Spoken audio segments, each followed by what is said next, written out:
Starting with the name of Allah the most merciful and beneficent. Dear student, आज हम बात करेंगे सेकेंड पार्ट की health care system in Pakistan. यानी health care system in Pakistan का मकसद ये है कि पाकिस्तान में हेल्थ केयर सिस्टम किस तरह काम करता है, कौन कौन से पार्ट है इसकी, यानी हेल्थ किस तरह जो है वो प्रोवाइड होती है, हेल्थ फैसिलिटी किस तरह प्रोवाइड होती है कम्युनिटी में, कौन कौन से एरियाज़ है, वो कौन कौन से ऑर्गेनाइजेशंस है where we provide health care facility to the population. तो इसमें हमने बात की DHQ के हवाले से, इसमें हमने बात की THQ के हवाले से। तो देखिए, हमने स्टार्ट ली थी DHQ से और इसी तरह हम लोअर दर्जे पे कम्युनिटी लेवल पे आते हैं। चूँकि कम्युनिटी में सबसे बेसिक जो यूनिट्स है where we provide health facilities वो है डिस्पेंसरीज प्लस BHUs। इसी तरह जब BHUs को हम कंबाइन करें 5-6 BHUs या 10 BHUs तो वो बना लेती है एक RHCs रूरल हेल्थ सेंटर। और इसी तरह RHC को जब हम कंबाइन करें तो वो बना लेता है THQs तहसील हेडक्वार्टर हॉस्पिटल। और जब हम THQs को कंबाइन करें 3-5 THQs को तो वो बना लेते हैं DHQs। तो देखिए, DHQs जो है वो डिस्ट्रिक्ट लेवल पे होती है और BHUs या डिस्पेंसरी जो कि बेसिक यूनिट्स है हेल्थ केयर सिस्टम की इन पाकिस्तान, वो यूनियन काउंसिल के बेस पे होती है। तो हमने स्टार्ट ली थी DHQ से, इसके बाद हम लोअर दर्जे पे आ गए THQ पे और इसके बाद हम आज आते हैं towards BHUs and toward dispensaries. तो रूरल हेल्थ सेंटर या इसको हम कहते हैं RHCs रूरल हेल्थ सेंटर्स। तो रूरल का मतलब है remote areas. Rural means remote area या the area which is far away from the big cities. वो एरिया जो कि बहुत ज़्यादा दूर दराज इलाकों पे पाए जाते हैं, तो इसको हम कहते हैं रूरल हेल्थ सेंटर या RHCs। RHCs are located at markers and mean to provide first level referral cares and treatment of common disease। तो देखिए, RHCs जो है वो एक मरकज़ के बेस पे प्रेजेंट होती है। मरकज़ का मतलब ये है कि जब हम 3-4 इलाकों को कंबाइन करें तो वो एक मरकज़ बना लेता है, वो एक सेंटर बना लेता है जिस पे प्रेजेंट होता है RHC। ये रेफरल सेंटर्स भी है। रेफरल सेंटर्स ये क्यों हैं? क्योंकि जितने भी पेशेंट आते हैं फ्रॉम BHUs एंड डिस्पेंसरीज, इसको फर्स्ट टाइम पे वो रेफ़र करते हैं टूवर्ड्स RHCs। तो देखिए, अगर MCQs में आ गया कि BHU से फर्स्ट रेफरल सेंटर कौन सा है, तो आप लोग इसको याद रखें कि BHUs के बेस पे या डिस्पेंसरी के बेस पे फर्स्ट रेफरल सेंटर जो है वो है रूरल हेल्थ सेंटर। यहाँ पे जो कॉमन डिजीज़ है वो है serve as a centre for static and outreach services. तो देखिए, यहाँ पे स्टैटिक जो है वो केयर्स भी हो सकते हैं, आउटरीच। स्टैटिक का मतलब यह है कि जो पेशेंट इस RHC के अंदर आते हैं इसको हम कहते हैं स्टैटिक पेशेंट, क्योंकि ये आते हैं towards rural health centre. Outreach का मतलब यह है कि RHCs की जो टीम्स है वो अपनी जितनी भी उसके सराउंडिंग के इलाके होते हैं वहाँ पे वो कैंपेन करते हैं, मुख्तलिफ़ किस्म के वैक्सीनेशन करते हैं, वहाँ पे जाके वो अपना सर्विस प्रोवाइड करते हैं। MCH यहाँ पे जो केयर प्रोवाइड करती है वो है MCH mother child health, FP family planning, EPI standard polio immunisation, जितनी भी वैक्सीन है, एंड फूड एंड न्यूट्रिशन, ये फैसिलिटी यहाँ पे प्रोवाइड होती है inside the rural health centre. इसके साथ साथ सैनिटेशन एंड हेल्थ एजुकेशन, इसके साथ साथ CDC, ARI acute respiratory infection and other special programmes, ये भी यहाँ पे जो है वो लॉन्च किए जाते हैं। Act is a food focal points where community and the public sector health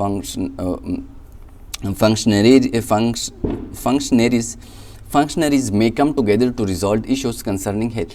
तो देखिए, ये वो फर्स्ट फोकल सेंटर्स है। BHUs की बात करें अगर हम या RHCs की बात करें हम, तो ये वो फर्स्ट पॉइंट्स है जहाँ पे कम्युनिटी के लोग, कम्युनिटी के जितने भी पब्लिक्स है और जितने भी हेल्थ केयर प्रोवाइडर्स है वो एक दूसरे के साथ मिलते हैं और वो फंक्शनरीज करते हैं, जितने भी उसके प्रॉब्लम्स होते हैं उसको फंक्शनलाइज करते हैं, उसको ख़त्म करने की कोशिश करते हैं। सपोर्ट्स, तो ये clinically visit of SMOs senior medical officer and women medical officer, ये यहाँ पे प्रेजेंट होते हैं। तो क्लिनिकली RHCs में जो हेल्थ प्रोफेशनल प्रेजेंट होते हैं उसको हम कहते हैं सीनियर मेडिकल ऑफिसर या medical officer and women medical officer. Logistically supply of drugs, medical supplies, EPI supplies and cold chain maintenance. Cold chain का मतलब यह है कि जितने भी वैक्सीन्स होते हैं उसके लिए लो टेम्परेचर्स रिक्वायर्ड होती है, तो इसके लिए RHCs में मुख्तलिफ़ किस्म के रेफ्रिजरेटर और इसी तरह कोल्ड एरियाज़ होती है। तो यहाँ पे मुख्तलिफ़ किस्म के ड्रग्स प्रेजेंट होते हैं, मेडिकल सप्लाइज़, मुख्तलिफ़ किस्म के मेडिकल इक्विपमेंट, APIs की जितने भी वैक्सीन्स है वो प्रेजेंट होते हैं और इन वैक्सीन के रखने के लिए जितनी भी कंटेनर की ज़रूरत होती है, कोल्ड कंटेनर, वो भी प्रेजेंट होती है। Management support, in service training, यहाँ पे जितने भी स्टूडेंट्स होते हैं, जितने भी इन सर्विस लोग हैं, उसके लिए ट्रेनिंग्स के लिए भी मुख्तलिफ़ किस्म के सेशन अरेंज होते हैं। सुपरविजन, मुख्तलिफ़ किस्म के सुपरविजन करते हैं, सुपरवाइज़र्स होते हैं, वो अपने मातहत लोगों की जो है वो इंस्पेक्शन करते हैं। क्लिनिकल एंड एडमिनिस्ट्रेटिव प्रैक्टिस, मुख्तलिफ लोगों को, मुख्तलिफ किस्म के स्टूडेंट को, दाइज वगैरह को क्लिनिकल और इसी तरह एडमिनिस्ट्रेटिव प्रैक्टिस भी देते हैं। Health management, information system, data collection, record keeping, monitoring, surveillance का मतलब ये कि अगर आप किसी इलाके में डिज़ीज़ की बर्डन को मालूम करना चाहते हो और इसके लिए आप कोई सर्वे करना चाहते हो तो इसको हम कहते हैं surveillance of disease, specially of epidemic disease. Epidemic disease वो डिजीज़ जो किसी खास एरियाज़ में जो है वो सडनली अराइज हो जाए। To the BHUs, LHVs, TBA या ट्रेडिशनल बर्थ अटेंडेंट्स, इसको हम कहते हैं दाइज जिसको हम बोलते हैं। TBA ट्रेडिशनल बर्थ अटेंडेंट्स, वो फीमेल, वो ओल्ड एज फीमेल जो कि इलिटरेट होते हैं, अनपढ़ होते हैं, लेकिन वो डिलीवरी को हैंडल करना समझते हैं। डिस्पेंसरीज, MCH सेंटर, सब हेल्थ सेंटर्स। तो देखिए RICs के बिलो जितने भी एरियाज़ है, इसमें BHUs है, LHWs है, TBA, डिस्पेंसरी, MCHC है, सब हेल्थ सेंटर्स है। तो ये जितनी भी एरियाज़ है ये अंडर द सुपरविजन होती है रूरल हेल्थ सेंटर के। और ये जितनी भी एरियाज़ है, MCH है, डिस्पेंसरी, BHUs है, ये अपने पेशेंट को रेफ़र करते हैं toward RIC। RIC should have the following services.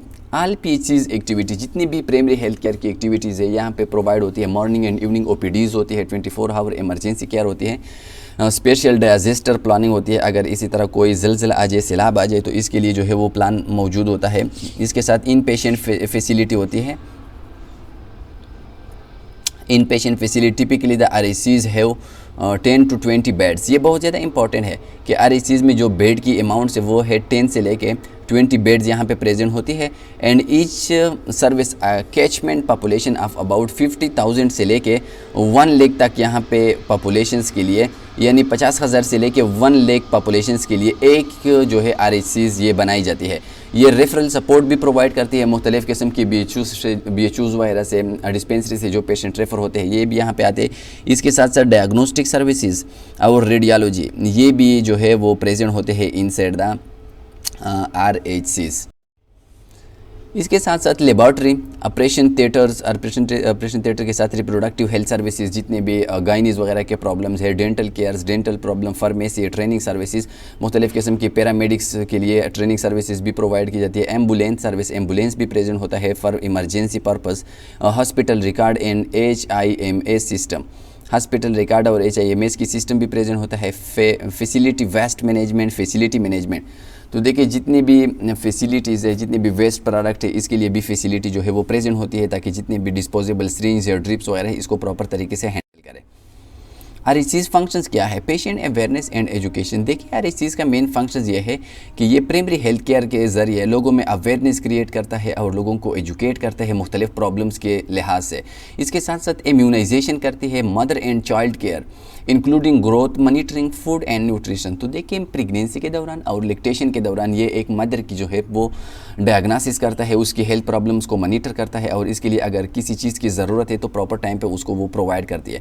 Control of diarrhoeal disease and ARI, control of CDC जिसको हम कहते हैं control of diarrhoea and ARI का मतलब ये है एक्यूट रिस्पिरेटरी इन्फेक्शन, ये इसकी भी जो है ट्रीटमेंट करता है। सेफ़ मदरहुड, ये कोशिश करता है कि मदर की जितना भी हेल्थ है उसको हम सेफ़ बना ले, उसको हम डिजीज़ से प्रिवेंट करें, उसकी हेल्थ को हम प्रॉपर टाइम पे उसको जो न्यूट्रिएंट की ज़रूरत है वो हम प्रोवाइड करें। सेफ़ डिलीवरी, अगर मदर की प्रेगनेंसी है तो डिलीवरी को हम सेफ़ बनाने की कोशिश करते हैं। Disease surveillance and epidemic control, हम मुख्तलिफ़ एरियाज़ में डिजीज़ की सर्वाइलेंस करते हैं, डिजीज़ की मॉनिटरिंग करते हैं और इस तरह एपिडेमिक, और अगर कोई डिजीज़ सर्वाइलेंस के ज़रिए एपिडेमिक जो है वो हमने जो है वो पहचान लिया।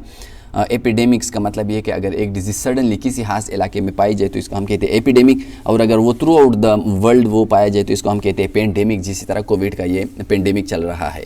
ट्यूबरक्लोसिस कंट्रोल, ट्यूबरक्लोसिस के लिए मुख्तलिफ़ किस्म के यहाँ पे कैंपेन्स चल रहे हैं। इसके साथ साथ malaria control, laboratory, radiology and diagnostic test, patient assessment, treatment and follow up system, यानी पेशेंट की असिस्मेंट भी की जाती है, ट्रीटमेंट भी की जाती है और इसको फॉलो अप भी किया जाता है ताकि हम इसकी इवैल्यूएशन करें कि इसका प्रॉब्लम किस हद तक जो है वो ठीक हो गया। इसके साथ record keeping and information management, human resources, continuing education, referral, emergency service, supply of essential drug, in patient administration and discharge. तो देखिए RICs में इन पेशेंट जो है वो भी पाई जाती है सहूलत, क्योंकि यहाँ पे बेड्स भी प्रेजेंट होते हैं और पेशेंट को एडमिशन करने की या पेशेंट को एडमिट करने की भी यहाँ पे फैसिलिटी अवेलेबल होती है।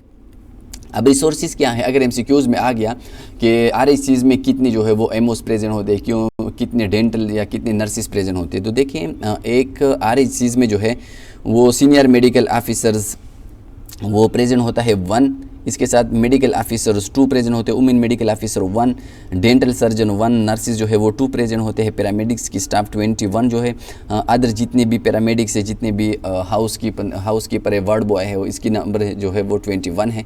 और टोटल ह्यूमन रिसोर्सेज यानी टोटल वो वर्कर जो कि काम करते हैं, हेल्थ प्रोफेशनल या ऑर्डिनरी वर्कर जो इनसाइड BHRHCs काम करते हैं, उसकी तादाद है 49। इसके बाद हम आते हैं टूवर्ड्स बेसिक हेल्थ यूनिट्स, जिसको हम कहते हैं BHUs। आप लोग हर एक यूनियन काउंसिल के बेस पे देखते हैं कि एक BHUs यूनियन काउंसिल के बेस पे काम करते हैं, मुख्तलिफ लोगों को जितने भी प्राइमरी हेल्थ केयर है, वैक्सीनेशन है, जितनी भी नेसेसरी ड्रग्स है मुख्तलिफ़ किस्म के डिजीज़ के लिए, वो भी प्रोवाइड करते हैं। तो देखिए BHUs जो है वो एक यूनियन काउंसिल के बेस पे काम करते हैं और हर एक यूनियन काउंसिल में एक BHUs जो है वो पाई जाती है। BHUs located at Union Council level and it's meant to provide the first referral care to patient referred by LHVs। तो देखिए LHVs या TBA जिसको हम कहते हैं ट्रेडिशनल बर्थ अटेंडेंस, ये बहुत बेसिक लेवल पे काम करते हैं, यानी हर घर जाके LHVs या TBAs जाके मुख्तलिफ़ किस्म के फ़ीमेल बच्चों एडल्ट्स की जो है वो प्रॉब्लम्स को आइडेंटिफाई करते हैं और फिर इन प्रॉब्लम्स के साथ पेशेंट को रेफ़र करते हैं टुवर्ड BHUs। तो इस तरह अगर BHUs में उसकी ट्रीटमेंट हो जाए तो ठीक है, अदरवाइज़ BHUs से पेशेंट को फिर रेफ़र करते हैं towards RHCs rural health centres. तो ये एक प्राइमरी सेंटर्स है TBA से एंड LHV से जो पेशेंट रेफ़र होते हैं, इसके लिए ये फर्स्ट रेफरल सेंटर्स है। तो इस तरह MCQs में आ जाता है कि the first referral centre for LHVs या LHWs and TBA is BHUs RHCs THQ। तो आप लोग इसके लिए याद रखें कि ये एक सर्कल है, ये एक सिस्टम्स है। जिस तरह फॉर एग्जांपल आप लोग यूनिवर्सिटी में एक एप्लीकेशन लिखते हैं, तो सबसे पहले आप लोग एप्लीकेशन लिख के अपने क्लास के लेक्चरर को देते हैं, फिर वो लेक्चरर जाके अपनी प्रिंसिपल्स को देता है, फिर प्रिंसिपल इसके साइंस करके आगे जो है वो डायरेक्टर को वो लेटर फॉरवर्ड करते हैं। तो इसी तरह बेसिक पे जो पेशेंट LHVs या LHWs आइडेंटिफाई करे तो फिर LHWs उसको जो है वो रेफ़र करते हैं टुवर्ड BHUs में अगर उसकी प्रॉब्लम्स ठीक नहीं हुआ तो फिर वो उसको रेफ़र करते हैं टुवर्ड RHCs में अगर प्रॉब्लम ठीक नहीं हुआ तो इसको रेफ़र करते हैं टुवर्ड THQs, अगर THQs में ठीक नहीं हुआ तो फिर इसको रेफ़र करते हो टुवर्ड DHQ, अगर DHQ में भी ट्रीट नहीं हुआ तो फिर इस तरह के पेशेंट को भेज देते हैं towards tertiary care hospital. Centre for provision of static and outreach services. तो देखिए स्टैटिक सर्विसेज भी यहाँ पे प्रोवाइड होती है। स्टैटिक सर्विसेज का मतलब यह है कि कुछ लोग जो है यहाँ पे BHUs के अंदर आते हैं हेल्थ केयर फैसिलिटी हासिल करने के लिए। आउटरीच सर्विस का मतलब यह है कि जितने भी हेल्थ प्रोफेशनल होते हैं BHUs में, वो BHUs से बाहर जाके किसी कम्युनिटी में, किसी कम्युनिटी के हुजरे में, किसी कम्युनिटी की मस्जिद में वो कैंपेन करें, तो इसको हम कहते हैं आउटरीच का मतलब ये है कि वो BHUs के बिल्डिंग से बाहर जाके किसी एरियाज़ पे चली जाए। तो यहाँ पे जो सहूलतें हैं उसको हम कहते हैं MCH, मदर चाइल्ड हेल्थ की जितनी भी सहूलतें प्रेगनेंसी के दौरान, लैक्टेशन के दौरान बच्चे की हेल्थ के लिए, इस तरह family planning, EPI and food and nutrition, इसकी सहूलत मौजूद है। सैनिटेशन एंड हेल्थ एजुकेशन, इस तरह CDC, ARI and other special programmes, ये भी यहाँ पे जो है वो लॉन्च किए जाते हैं। Support clinically, logistically and managerially to the LHWs, TBA, MCH centers, dispensary, सब हेल्थ सेंटर। तो देखिए ये जितने भी एरियाज़ है, ये जितने भी हेल्थ केयर प्रोफेशनल है एंड हेल्थ केयर एरियाज़ है, ये सब सपोर्ट करते हैं। कौन इसको सपोर्ट करते हैं? BHUs। मतलब ये है कि ये सब BHU के under supervision, under the management of BHUs ये काम करते हैं और BHUs उनको सपोर्ट करते हैं। Saro is a food point where community and the public sector health functionaries may come together to resolve issues concerning health। तो देखिए इसमें भी मुख्तलिफ़ किस्म के, जिस तरह आप लोगों ने RHCs के बारे में बात की कि यहाँ पे मुख्तलिफ़ किस्म के लोग आते हैं और अपनी कम्युनिटी के उसके जितनी भी फंक्शनरीज होते हैं, उसके जितनी भी कंसर्न्स होते हैं, उसके जितने भी इशूज़ होते हैं, वो हेल्थ केयर प्रोफेशनल के साथ डिस्कस की जाती है और इसके लिए कोई जो है सक्सेसफुल जो है वो सलूशन जो है वो ढूंढते हैं। BHUs should have the या shall have the following services. BHU में कौन कौन से सर्विसेज होते हैं? ऑल पीएचसी सर्विसेज, जितने भी प्राइमरी हेल्थ केयर की सर्विसेज है वो प्रोवाइड होती है। This is essential health care which include preventive, promotive and curative services such as keeping a clean environment, pure water supply, care of mother during pregnancy and child birth, care of children, family planning, nutrition, immunisation, early treatment of disease and prevention of essential medication, provision of essential medication. तो देखिए ये एक primary health care है। Primary health care का मतलब यह है कि फॉर एग्जांपल यहाँ पे डिजीज़ जो है वो प्रेजेंट नहीं है, but we try to eliminate, we try to eradicate the risk factor which may cause a disease in future life. मतलब यह है कि यहाँ पे डिजीज़ प्रेजेंट नहीं है, लेकिन हम एक पेशेंट को मज़ीद जो है वो हेल्थी बनाना चाहते हैं, एक पेशेंट की हेल्थ को हम मज़ीद इंप्रूव करना चाहते हैं, एक पेशेंट को हम फ्यूचर लाइफ में जो है वो डिजीज़ से प्रिवेंट करना चाहते हैं। तो ये जितनी भी प्रिवेंटिव का मतलब ये कि रिस्क मौजूद है लेकिन हम इससे एक पेशेंट को प्रिवेंट करते हैं। प्रमोटिव का मतलब ये है कि रिस्क मौजूद नहीं है लेकिन हम फिर भी कोशिश करते हैं कि एक पेशेंट की हेल्थ को हम मज़ीद इंप्रूव करें with the help of different life activity.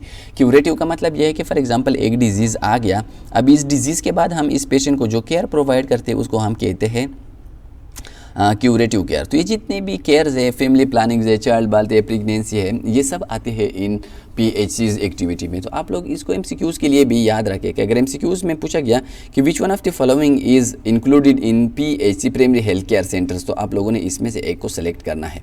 Morning and evening OPTs, यहाँ पे एक मेडिकल ऑफिसर बैठा होता है, ये मॉर्निंग और इवनिंग में ओपीडी करता है। Special disaster plan inpatient facility, typically the BHUs has 2 beds. तो देखिए पीएचयू में 2 बेड्स जो है वो प्रेजेंट होते हैं, एमसीक्यूज़ के लिए बहुत ज़्यादा ज़रूरी है। और बीएचयूज तकरीबन 25,000 लोगों के लिए, 25,000 पीपल्स के लिए जो है वो एक बीएचयूज बनाई जाती है। रेफरल सपोर्ट भी करते हैं। अगर एक पेशेंट यहाँ पे ट्रीट नहीं हो सकता तो इसको रेफ़र करते हैं टूवर्ड्स आरएचसीज, टीएचक्यूज एंड इसी तरह toward DH. BHU should have the following service, इस तरह reproductive health services, pharmacy, training services, facility record and HIMS system, health facility management information system, linen and sterilisation. Linen यहाँ पे मुख्तलिफ़ किस्म के लोगों को, जिस तरह आप लोग देखते हैं मच्छरदानी जो है डेंगू के कंट्रोल्स के लिए, इसी तरह स्टेरिलाइजेशंस के लिए लोगों को मुख्तलिफ़ किस्म के सैनिटाइज़र, और इसी तरह अगर कोई डिजीज़ प्रिवेलेंट हो जाए तो इसके लिए ये मुख्तलिफ़ किस्म की चीज़ें देती है। Facility waste management, facility management, तो इसमें हम मुख्तलिफ़ किस्म के वेस्ट प्रोडक्ट्स के मैनेजमेंट के लिए फैसिलिटी, जितनी भी यहाँ पे फैसिलिटी है उसको मैनेज करने के लिए, जितनी भी ड्रग्स है, जितनी भी यहाँ पे ड्यूटीज़ है उसको मैनेज करने के लिए भी निज़ाम मौजूद होता है। BHU should have the following services. Serve the child less than 5 years of age for providing them immunization, CDC and ARI and CDD. Control of diarrhoea and dysentery का मतलब ये है CDD, control of diarrhoea and dysentery, इसको हम कहते हैं CDD। CDC community disease, या इसको हम कहते हैं कम्युनिटी डिज़ीज़ कंट्रोल, या इसको हम कम्युनिटी डायग्नोस्टिक सेंटर्स, इससे भी हम जो है उसको मुवज़न कर सकते हैं। तो CDC के लिए हम मुख्तलिफ़ किस्म की इसके लिए वर्ड्स इस्तेमाल होते हैं, या कम्युनिटी डिज़ीज़ कंट्रोल, ये भी इसके लिए एक वर्ड जो है वो यूज़ होता है। सेंट्रल डिज़ीज़ कंट्रोल, ये भी CDC जो है इसकी एक एब्रीविएशन है। तो CDC के मुख्तलिफ़ टाइप के एब्रीविएशन है। ARI का मतलब है एक्यूट रिस्पिरेटरी इन्फेक्शन, CDD का मतलब है CDD का मतलब जो है वो है diarrhoea dysentery control, control of diarrhoea and dysentery, CDD, control of diarrhoea and dysentery. Act is a referral for the high risk pregnancy and FPSS referred by the LHWs and TBAs। तो देखिए LHWs and TBAs ये बहुत ज़्यादा basic level पे काम करते हैं, और ये अपनी पेशेंट या जितनी भी हाई रिस्क प्रेगनेंसी होती है जिसकी डिलीवरी थोड़ी सी मुश्किल होती है, इस तरह के पेशेंट को ये रेफ़र करते हैं toward BHUs। Support clinically, logistically and managerially the LHVs and TBAs। तो देखिए BHUs के अंदर ये LHWs, LHVs एंड TBA ये इसके सुपरविजन काम करते हैं, और इसकी मैनेजमेंट कंट्रोल, इसकी जितनी भी मैनेजमेंट, इसकी जितनी भी ड्यूटीज़ कंट्रोल है वो under the supervision of BHUs। अब देखिए BHUs में कौन किस तरह जो है वो स्टाफ प्रेजेंट होती है। तो मेडिकल ऑफिसर BHUs में एक प्रेजेंट होता है, school health and nutritional supervisor ये एक होता है, lady health visitor 1, sanitary inspector 1, इस तरह computer operator 1, CDC central disease centre या कम्युनिटी डिजीज़ सर्वाइलेंस या कम्युनिटी डिजीज़ सुपरवाइज़र ये एक होता है। इसके साथ डिस्पेंसर एक, मिडवाइफ जो है वो एक होता है, एक अदर जितने भी स्टाफ है वो 5, टोटल BHUs के अंदर जितने भी स्टाफ होती है ह्यूमन रिसोर्सेज की वो है 14। तो BHUs के अंदर 14 जो है वो स्टाफ जो है वो काम करती है विद इन BHUs। तो ये आप लोग MCQs के लिए याद रखें कि अगर आप लोगों से MCQs में पूछा गया कि how many medical officer present inside the BHUs, तो आप लोगों को ये जो है याद रखें।